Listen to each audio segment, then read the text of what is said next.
यसमा के गरिएको छ त? कुन फिगर फरक हो त? यो फिगर फरक हो। कसरी फरक हो?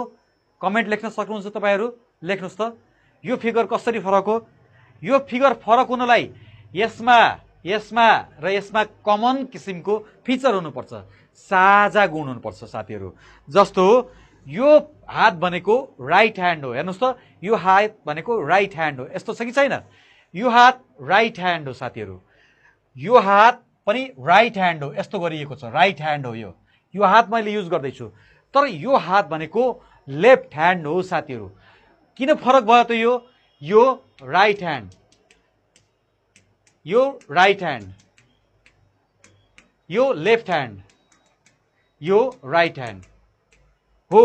Right hand, right hand, right hand एउटा वर्गमा एउटा क्लासमा पर्यो। त्यसैले गर्दा यो लेफ्ट भनेको अरूभन्दा डिफरेन्ट विकल्प हो। यो हो तरिका। आउनुस् लागौं अर्को प्रश्नतर्फ। अर्को प्रश्न हेर्नुस् त, यो पनि प्रश्न जबरजस्त प्रश्न रहेको छ। तपाईहरु मलाई सुन्दै हुनुहुन्छ कि हुँदैन? तपाई कतिको अडिबल छ? मैले बोलेको सुनिदै छ कि छैन? क्लियर छ कि छैन? कमेन्ट बक्समा गुटुङटुङ कमेन्ट पनि गर्नु होला। हामीसँग जति पनि जना विभिन्न प्लेटफर्महरु जोडिनु भएको छ सम्पूर्णले एकचोटी शेयर पनि गर्नु होला र कुन कुन ठाउँबाट हेर्दै हुनुहुन्छ, क्लासको क्वालिटी कस्तो छ त्यो पनि मलाई कमेन्ट बक्समा लेखिदिनुस्, ताकि म तपाईहरुको एन्सर तपाईलाई रिप्लाई गर्न सकौं भन्दै म लागे यो प्रश्नतर्फ। एफ, जेड, एन, ए र डब्लु मा कुन हो त फरक? तपाईलाई लाग्न सक्छ ए फरक हो। किन?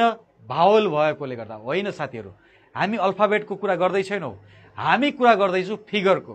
चित्रवाला प्रश्नमा छौं। एफ, जेड, एन, ए र डब्लु मा कुन हो फरक? अब हेर्नुस् आफैले। तपाईलाई यो अल्फाबेट छोड्दिनुस् अहिले एकछिनको लागि। हामी छौं फिगर क्लासिफिकेसनमा। सुरुमा मैले के भनेको छु त? नम्बर हेर्नुपर्छ भनेको छु, संख्या हेर्नुपर्छ भनेको छु। तपाईले संख्या हेर्दै गर्दा है, संख्या हेर्दै गर्दा तपाईलाई एफ, जेड, एन, ए र डब्लु मा कुन होला त फरक?